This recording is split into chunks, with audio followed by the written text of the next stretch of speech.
you've ever seen the speed and accuracy at which I can identify the villain in a Scooby-Doo episode, you know that I'm an expert at putting things together. So today we're going to put together a few different fretboard ideas and try to make it a cohesive musical kind of jam piece. It's going to sound like this.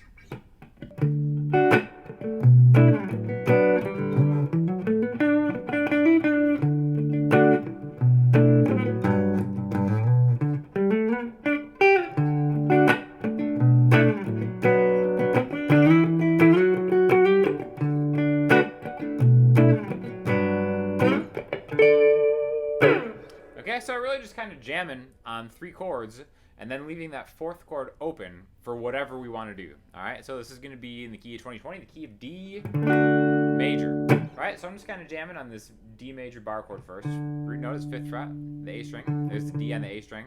Then I'm going 7, 7, 7. So you can play it like this if you want. Play a full bar chord. Doesn't really matter. I'm just kind of getting a 1, 2, 3, 4. 4 count, however you want to play it. 1, 2, 3, 4 to the next chord. I like this transition from a D to a B minor, right? Or just a 1 chord to a 6. It's relative minor. My middle finger is just going to the 7th fret of the E string, the B on the E string. Skipping the A string, 7, 7 on D and G, pointer finger, 5, B. Right? So I've got 1, 2, 3, 4, 1, 2, 3, 4, 1, 2, 3, 4. After that, I'm going to a G, major 7, 3rd fret on the low E string, the G on the E string, ring finger and pinky, 4, D and G respectively, middle finger, 3, B. So, in the key of D, this would be a 1, to a 6, to a 4, D, E, F sharp, G. It's a 4 chord, right? Now, after that, we just have a bar, just 4 counts to do whatever we want. And we're going to talk about just different ways that we can approach this, right? To kind of make it sound musical, putting different ideas and perspectives into each other. So we got, there's the 1 chord, 6. Let's start with this. Okay, this is just kind of like a little octave run, which I think sounds really good on the guitar. I'm starting on the 1 chord, so I've got my root note, and now I've got its octave. Okay, you can always find an octave most of the time when you root a chord, just by going 2 strings down, 2 frets higher. So 5A, 7G. And then this spacing, this interval in your hand can stay more or less the same as you travel up and down the neck, right? You have to compensate sometimes because the frets get smaller on the way up, but I believe in you. You can do it, right? So now what I'm doing is, I know that the intervals of the major scale are a whole step, a whole step, a half step, a whole step, a whole step, a whole step, and a half step. So I can run those octaves in the exact same way, even when I play it correctly, just like that, right? Okay? So what I'm doing is I'm just taking that bar and be like, running it through the 1, 2, 3, 4, the first 4 notes in the D major scale. Okay, so when I kind of sneak that in that 4th bar, bar 1, bar 2, 3rd bar. It doesn't have to be in order.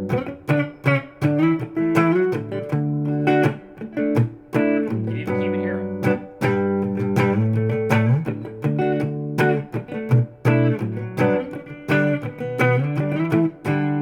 Just kind of running around through those chord intervals, or those scale intervals, and then just applying that octave little jump thing, right?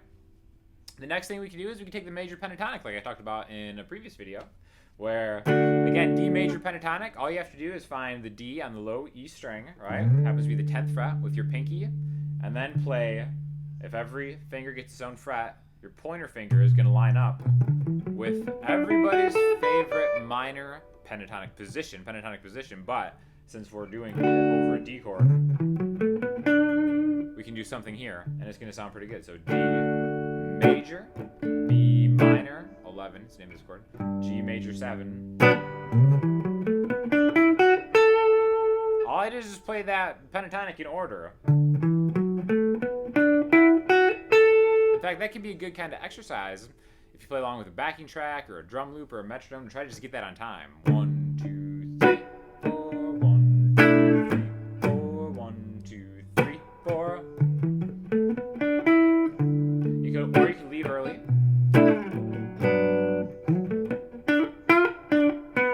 play any kind of pentatonic you lick you want right there, and then just kind of try to get it, shoehorn it into that spot, but make special importance to get back to that D chord on the 1 count, right?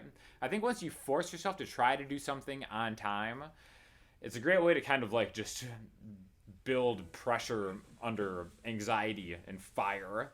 Because like it's like if you got to get to the 1 chord, your hand's going to figure out a way to get to the 1 chord. That's why it's really great to practice to a backing track or a metronome or something. I prefer backing tracks generally, just because you have the anxiety of having to get back on a certain beat, which I think is, you know, a little more, I just think it's more effective than practicing out in space. Not that you can't do that yourself either, but the next thing we're going to do is we're going to go over just simple arpeggio lines, right? And we're going to focus on the 4 chord. So again, remember G major is the 4 chord in D, D, E, D major, E minor, F sharp minor, G major.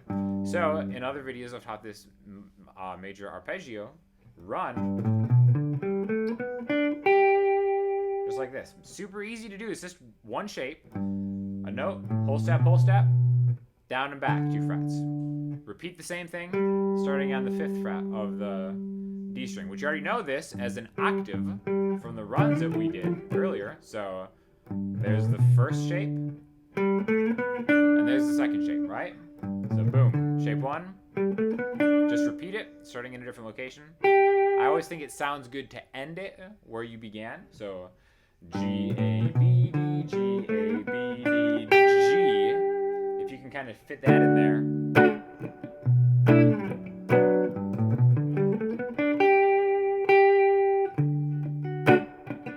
You don't have to do the whole thing. You can just start.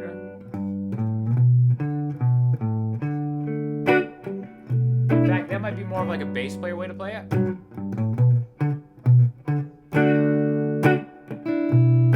Because usually when you come up with bass lines, you want to maybe kind of spell out the chord you're using, and I think that's just a great example that you can use on a guitar or bass or however. It's just thinking of that arpeggio.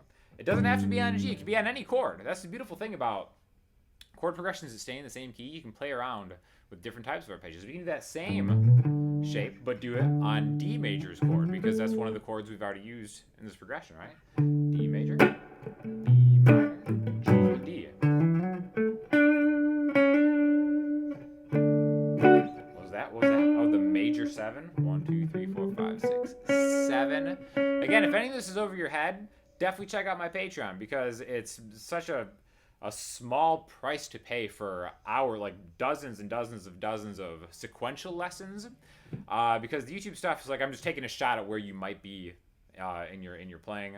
Some stuff is more advanced for some people, some stuff isn't advanced enough. But the nice thing about the Patreon is it's spelled out from the beginning, and it just kind of continues to go and gets uploaded every week with a bunch of song lessons and stuff. So definitely check that out in the link below, right?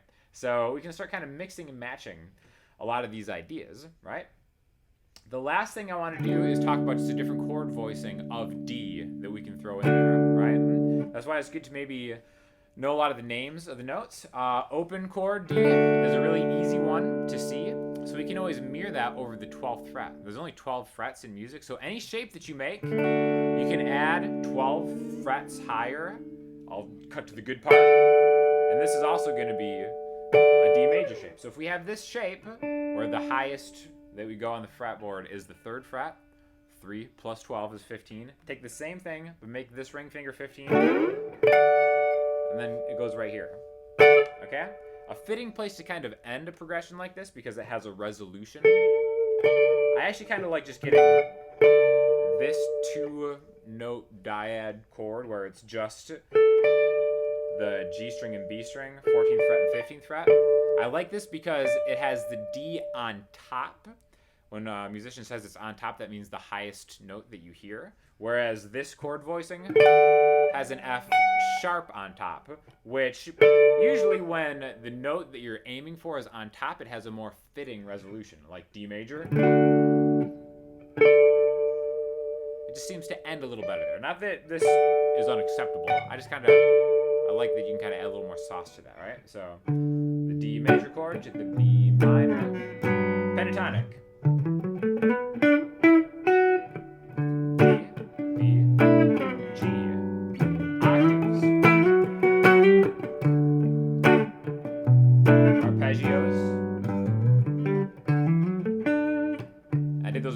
back, if you noticed, if you were paying attention, like I do at the beginning of the Scooby-Doo episodes, it's always just the random character that is not really involved in the plot. He's always got some kind of side game going. That's how you know. It's not who you think it is.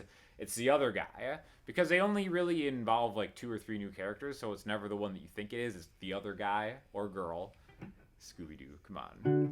It's child's play.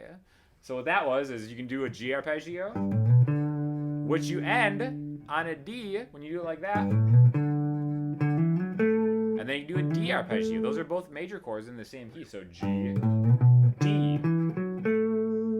You can see that as an extension. The interesting thing about that, again, if you want to go a little bit deeper, if we just continue on, we get a D, and then its major third is F sharp, and then we end up on an A. This is actually taking a G major arpeggio instead of a 1, 3, 5, 7, 9. Now we're getting like into major 9 chords and stuff, and that all, or dominant 9 chords, and that all comes from just kind of like seeing 2 arpeggios as one. You can kind of just go on, right, and start connecting these things. And I think that's why it's really important to do this kind of thing where you're coming at that empty 4th bar from a few different approaches, because you'll never know what kind of like links that you'll make, and eventually the whole thing just kind of comes into focus for you. That's how it worked for me.